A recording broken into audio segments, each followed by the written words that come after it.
Assalamualaikum warahmatullahi wabarakatuh. Perkenalkan, nama saya Zulfika Alfirahma dari kelas PKH B. Di sini saya ingin menjelaskan mengenai pengertian pendidikan inklusi. Yang pertama itu ada menurut dari Perdiknas nomor 70 tahun 2009. Isi dari pengertian ini ialah pendidikan inklusi adalah sistem penyelenggaraan pendidikan yang memberikan kesempatan kepada semua peserta didik yang memiliki kelainan dan memiliki potensi kecerdasan atau bakat istimewa untuk mengikuti pendidikan atau pembelajaran dalam satu lingkungan secara bersama-sama dengan peserta didik pada umumnya. Yang kedua itu menurut Pendidikan Nasional RI nomor 32 tahun 2008.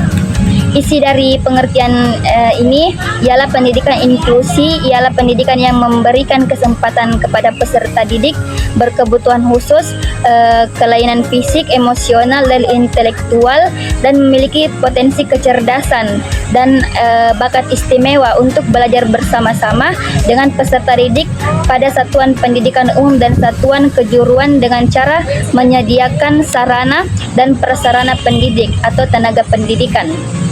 Dan yang ketiga, menurut UNESCO tahun 2010, ialah sebuah proses untuk menjawab dan mendukung keberagaman kebutuhan semua pelajar melalui peningkatan partisipasi dalam pembelajaran budaya dan komunitas, serta mengurangi eksklusi di dalam pendidikan. Yang kedua, di sini saya ingin menjelaskan mengenai kebijakan internasional, di mana dari kebijakan ini dari kebijakan Salamanca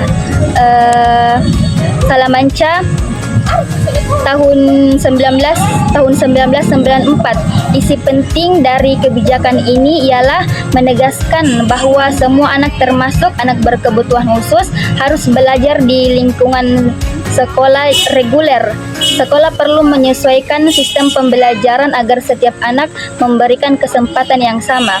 Selanjutnya, mengenai kebijakan nasional. Kebijakan nasional ini berisi penting tentang menegaskan bahwa warga negara berhak mendapatkan pendidikan tanpa diskriminasi, termasuk peserta didik yang memiliki kelainan fisik, emosional, mental, dan intelektual atau sosial. Negara wajib menyediakan layanan pendidikan khusus atau layanan inklusif kebutuhan peserta didik.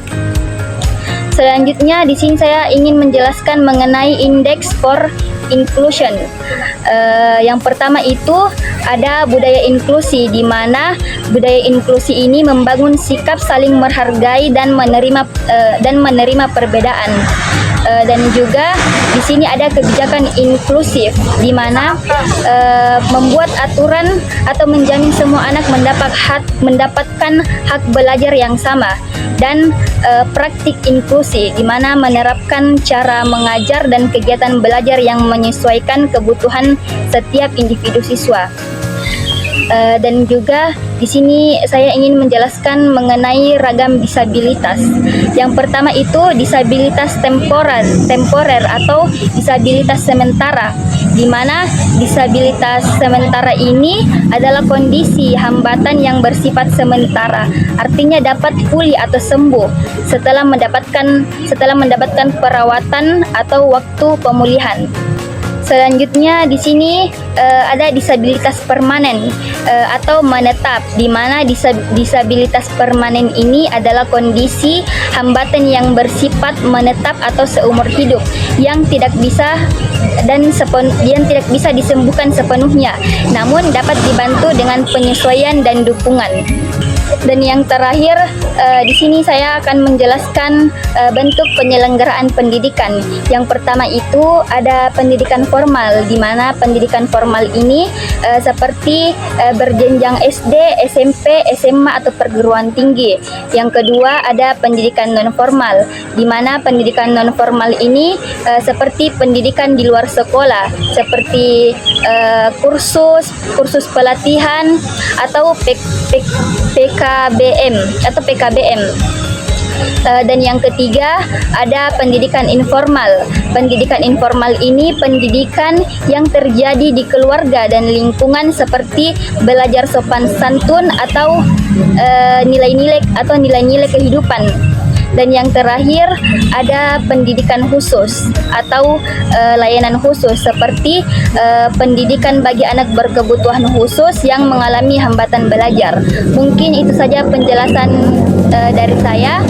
Wassalamualaikum warahmatullahi wabarakatuh.